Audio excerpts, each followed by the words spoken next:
Steve Hauck on the line right now. I wanted to squeeze Steve in here this morning quickly to talk about this terrible story that happened out of the city of Oneida, and it's the Taser story. So a man is tased twice and ultimately dies from that, or dies. I'm not sure we exactly know the exact cause of death at this point. Steve Hauck, what do you know about this? Well, I know, over the years, of course, Utica has tasers, and when we first talked about getting them and obviously implementing them, I did a fair amount of research on it because at the time, actually, there had not been any deaths contributed to the use of a taser, having been struck by a taser. Since then, there's been some, I wouldn't consider a lot, but certainly some. And in many of the cases, you'll see that the person has actually died from what they call excited delirium, and the taser sort of was used during those. And essentially, and I will preface it by saying there is some controversy about excited delirium as, say, a cause of death. But essentially what it is, if you go back to bath salts, if you remember, when people were dying from those, is they had this sort of erratic behavior. They were stripping their clothes off. So they had a real excessive heat. They had, superhuman strength and sweating and all of this sorts of erratic behavior. And what ends up happening essentially is their heart stops. So they have trouble breathing initially, and then their heart just stops. And there's like almost 100% of the time die from it. And I certainly don't know in this case if that is, but based on what's been reported as far as his behavior and how he reacted, it almost sounds like you might see an excited delirium as a cause of death there. Do they actually list that as excited delirium, or is that usually tied into? And we don't know what happened in this particular case, but in the other ones you described, it almost sounds like they just drug overdose. The heart can't take it and it pops. Well, it's not necessarily drug related, but I can tell you that in the excited delirium deaths that I've read about, they're either drugs/mental health issues. Okay. So it could be one, could be both, could be, So I don't, and again, I don't know in this case because I don't know the man, don't know his history, don't know any of that stuff.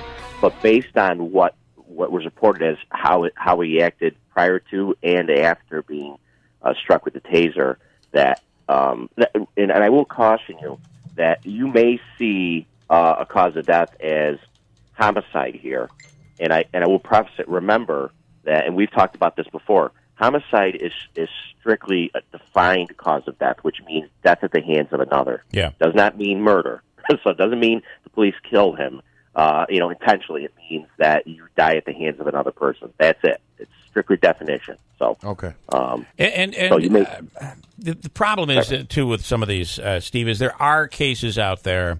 Like anything else, there are people in every industry that might go a little overboard or might be excessive, and everybody seems to walk away with somebody telling a story of a police officer that was, I don't know, somebody yesterday described it as taser happy. It's just quick to use the taser.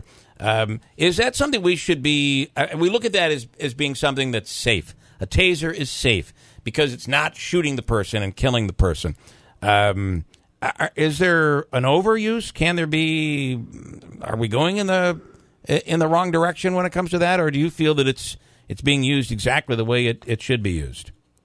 Well, whenever you're dealing with human beings, you have human error involved, no matter what you do. So you certainly can have overuse of it, excessive use of it. But I will tell you that I like the taser as used. I'm a defensive tactics guy. I've done that for a long time. I've taught it. So you always want options. The problem with some police departments over the years, and I go back years ago, is when you don't have options, you go from you could be hands-on to deadly physical force with your handgun. So you need options in between there to deal with people that aren't armed but are still violent and dangerous.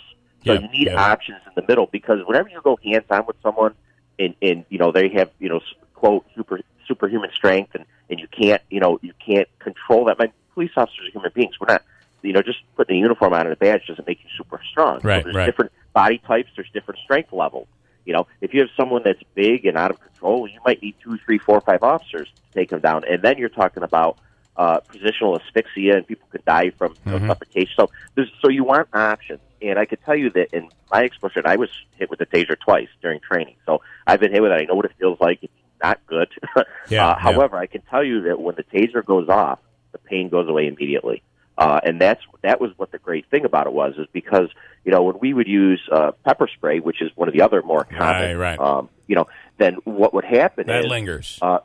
It lingers, and you have people that have asthma, and you don't know. I mean, I can't look at someone and tell if they have asthma, and then they have breathing problems. So there's all sorts of things that come along with every use of force you use. Kenny, one final question. Is it true that police officers, and I'm being told this now, in order to carry a taser, you must go through being tased? Yes, and I know in Utica, some of us went through the taser instructor course that was taught by Taser themselves.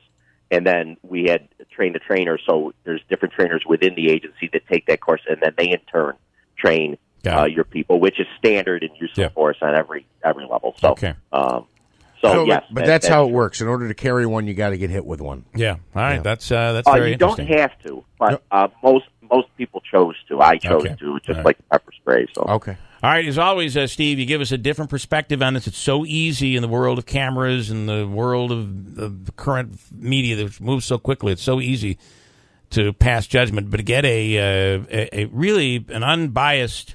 I find your assessment of these. You look at both sides, despite your police background. You have the knowledge there, but you look at both sides, and we really appreciate that.